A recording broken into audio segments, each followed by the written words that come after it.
Hey everyone, it's Ray. Alia, Scar, Sorcha, whoever you want to call me, I don't really care. I have a couple questions from people, Azira, Fallon, Craig, Ceci, and I do want to address them. Hopefully I will get them to them in some point in this video. I kind of want to spend this video a little talking about Scar and Sorcha first, though. And how they came to be, and I think some of the things I say will describe or answer some of Azira's questions, actually. So Azira wants to know how horrible I am to my characters as the writer. I'm pretty bad. I like to get my characters into situations that are going to challenge them and judge them. And I have a cat. Do you guys want to see my cat? I'll show you my cat. Hi, Maya. This is Maya, or Amaya, and this is her. Hello. Say hello. Say hello. So that's my cat. She decided to come up onto my desk. It's one of my cats.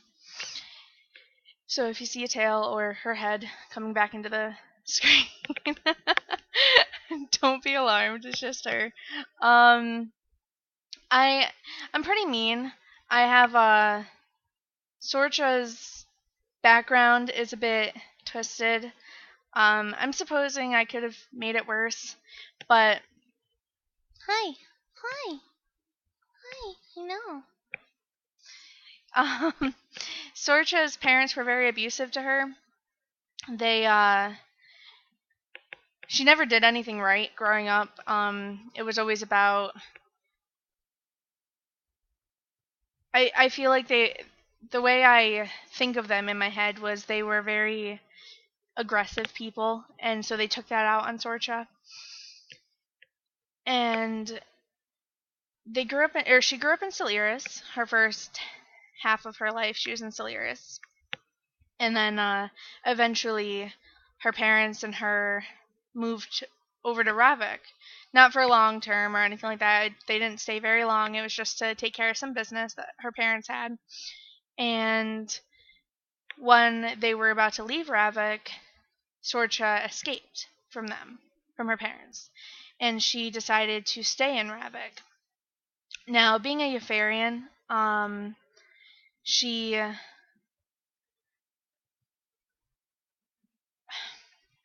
is not human, and in Ravik, things that aren't human tend to become slaves.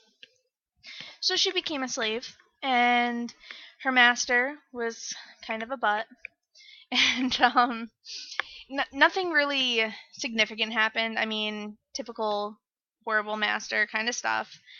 And then he died. Not by her. She did not kill him, but he did get killed because he didn't fulfill some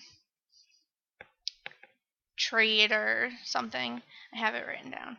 And so he got killed, and she was free from him. And then she found the man who would eventually teach her malediction or legacy, and her projection. He was a very quirky kind of guy. Not at all like her master, her parents. He wasn't angry. He was very gentle and fun-loving and preferred to have a good time over anything. So he taught her what he could, but he knew that there was something more inside of her that needed to come out. So he told her about Sahova, because he knew that she wouldn't get what she needed from him. He could only teach her so much, and he can only do so much for her, and she would rebel eventually. And hi, I know, I understand. Yep, sniff my nose. And so he brought her to Zaltiva, and hold on, come here. He brought her to Zaltiva, and she took the boat over to Sahova, and the rest is still in the making. I mean, she's still a pretty new character, so don't mind my cat. I'm just gonna hold her here. Um, she's still a pretty new character, and she is currently working with Master Tai T, Master Tieh. I don't know how to pronounce that. And she's learning how to void, which was not something I was planning for her, but that's pretty cool. And I have a bunch of magics I want her to learn. And then I have her focus as well is going to be malediction and leeching. So that should be interesting when I can get those two going. She doesn't have leeching yet, but she will eventually. And then I have Scar. Scar is over in Ravik. She grew up in Nika, and her father was pretty abusive as well. And he treated her more like a toy, I guess is the word I want maybe. He would set up fighting rings kind of with her and somebody else, always one-on-one, but he would set these fights up knowing she was going to lose or she was going to win, and he would bet on her and get money, earn money, and eventually she had it on her 18th birthday.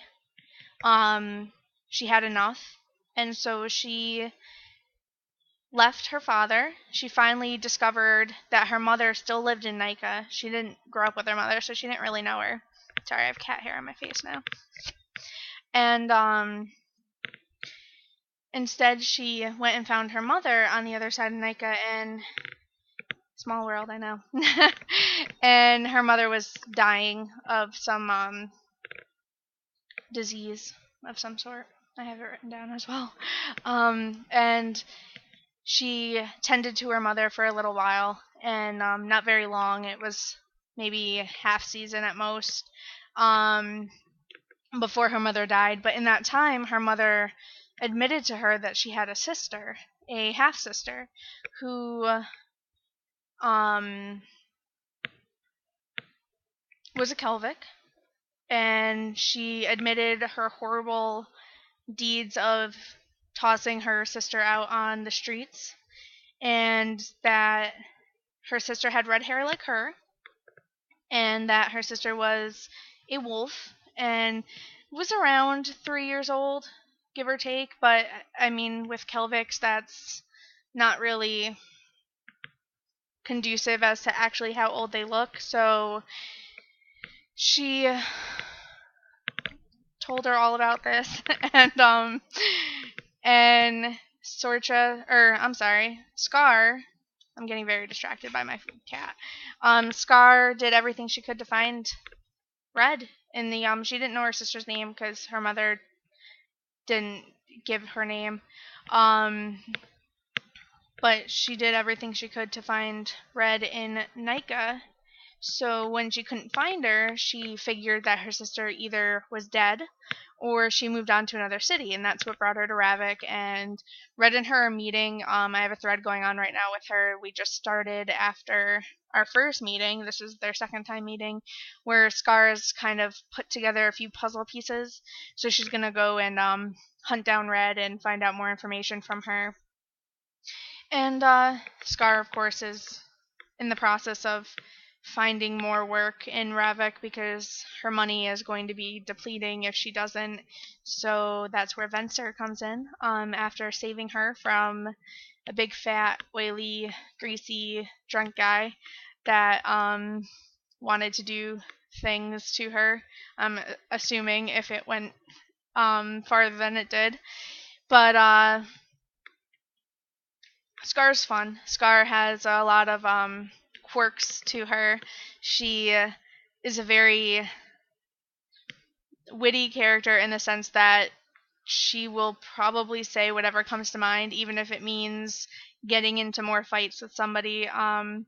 It's more fun for her if she has some snarky one-liner, like she's in a brawl right now with Hale and Dolce, and she had a couple of remarks. She probably could have gotten away with it if she just offered to buy the guy an ale that she accidentally hit with her darts. Um, but no, she decided that she was going to blame him for her horrible aim, and it kind of went off from there. Um, I guess I'll answer the other questions that I have from Azira. I have questions like, does Alia like cookies? She does. I need to get her some cooking XP because I think that she is the type who would actually bake cookies and bring them to people as little presents. She's kind of annoyingly sweet like that. And what's the silliest situation that my characters have ever been in? I guess for Scar, it would be the brawl in the spot, and Sorcha doesn't really have anything yet that's silly. And Alia, for Alia, it would be probably my Hiram thread, where they first met, and she had to heal a rash on him, that traveled from his ankles all the way up to, I'm sure you guys can figure that out in your heads. So that was kind of interesting and funny for us as the writers. Funny for me, not so funny for Alia, but she had to heal him, and he shrieked like a girl because he had to fulfill a dare that he got from the Truth or Dare thread. So that had me laughing really hard when I read that. I don't really have much else that would constitute as weird or silly for them right now. I think that's about it. I mean, all my characters are still pretty new. There's still many situations that they need to get, and I need to get them more weird, funny situations. A lot of Ali's threads are very serious. And same with Sorcha. Sorchas are all very serious because she's learning magic, and that's what she's in Sahova for. I mean, there's going to be situations where I have plans with her and other characters where she learns things or does things, but they're not really silly, I guess. Scar will probably be the one with the most comedic value for my character. Scar is an interesting character. She is very fun to play. She's very she kind of like lets me let loose compared to the other two. So she will be the one with the funny threads as time goes on. And I think that answers. Oh no, it doesn't answer all of them. I have 2 minutes to answer this next one. If Scar and Alia ever met, I think it would be a disaster. I don't think it would be a disaster on Alia's side, but it would definitely be a disaster on Scar's side because I think Scar would absolutely hate Alia. Scar hates pretty much everybody, but I think Scar will find Alia to be too passive and too nice, and I think Scar would want to corrupt that. Granted, everybody wants to corrupt Alia so far, but I think Scar would do everything in her power to corrupt Alia or to break her. One of the two. So I don't think it would be a very good thing to have the two characters meet. If all three of them met, I think it would be Scar trying to corrupt Alia while Alia is trying to just be friends with people, and Sorcha would just sit in the background and plot their deaths and then kill them with magic. I think it would be a very weird trio to have all three of them together, but that's my stuff, and that's what I talked about today. I hope this helped people understand my characters a little bit more. I would like to actually get more in depth about them in future videos, as I get used to vlogging and as I find things I want to talk about or questions that people want me to answer. So if you have any questions, please definitely leave them in the comments or in posts below, and I will get to them eventually. I have to go make another vlog soon, maybe today, about books for Azira. So yeah, have a great day, guys. Bye.